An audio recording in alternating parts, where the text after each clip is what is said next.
व्यास सरोवर जगन्नाथ मंदिर पई शिलान्यास हेबा परे संध्यारे होटेल रॉयल कलिंग ठारे एक सांबादिक सम्मेलन में व्यासनगर बीजेडी पक्षरु मंदिर निर्माण पई अधिक अर्थ दाबी करा जायछि।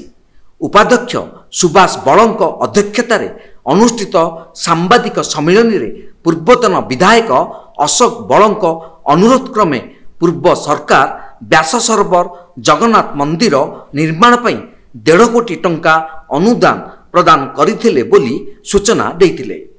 मंजूर होइतिबा अर्थरे एही मंदिर संपूर्ण हेबा नै संदेह सृष्टि होइछि। तेणु मंदिर निर्माण सहित पार्श्व देवादेवींक मंदिर, स्नान मंडप, आनंद बजार, कोइली बैकुंठ, 22 पाहाच, रोषघर, रोहिणी कुंड, चारिद्वार समेत मंदिर बाहरे नरेंद्र पोखरी निर्माण पई आवश्यक अर्थ सरकार जोगाई देबाकू दाबी करा जायथिला। बीजेडी जगन्नाथ मंदिर निर्माण को सहयोग करिबो, किंतु एथिपई अधिक अर्थ जोगाई देबाकू उपाध्यक्षक समेत पारिषद वर्ग दाबी करथिले। मूल लक्ष्य रही आपण मैंने जानी आज सकाळू आम व्यासनगर सहर पुराणा जगन्नाथ मंदिर प्रकल्प शुभ दिज्वार कार्यक्रम थिला।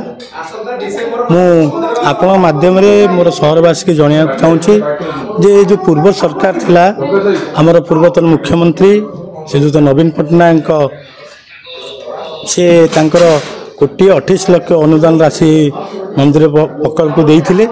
एथिले सहयोग करथिले आम पूर्वतन विधायक एवं जाजपुर पूर्वतन विधायक मनप्रकाश दास एवं आमर सांसद महोदया। निश्चित भाव मुझे धन्यवाद जनाऊँगी एवं कृतज्ञता जनाऊँगी।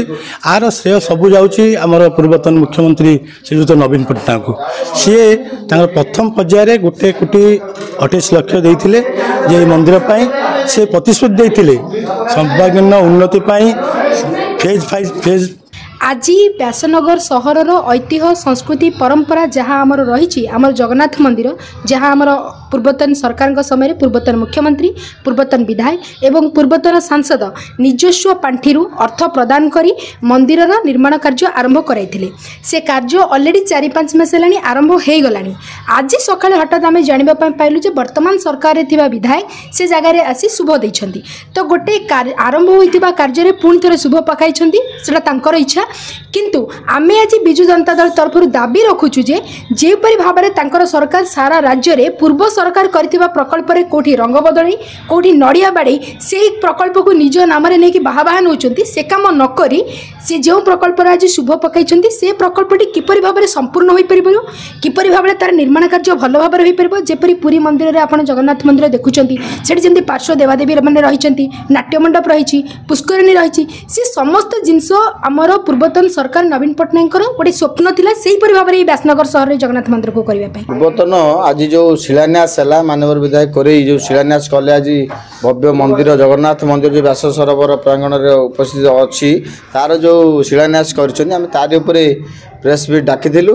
आम आमर मतामत जनवाक चाहूँ कि विगत सरकार आमर जो मानवर पूर्वतन विधायक थे श्रीजुक्त अशोक कुमार बल महोदय, आमर राज्य सांगठनिक संपादक प्रणव प्रकाश दास महोदय, तांको अनुरोध क्रमे मानवर मुख्यमंत्री नवीन पट्टनायक महोदय 1,38 लाख टंकार अनुदान राशि प्रोत्साहन करथिले एवं ताहारी से जो पैसार आज शिलान्यास आम जनसाधारण को जनाऊँ जो जनसाधारण अवगत अच्छा आम अनुरोध करुँ 1,38 लाख आम चिंताधारा ये प्रथम पर्याय अनुदान थिला बिजु जनता दल सरकार बीजेडी सरकार ओडिशा गवर्नमेंट जो थिला अनुदान प्रथम पर्याय अनुदान थिला।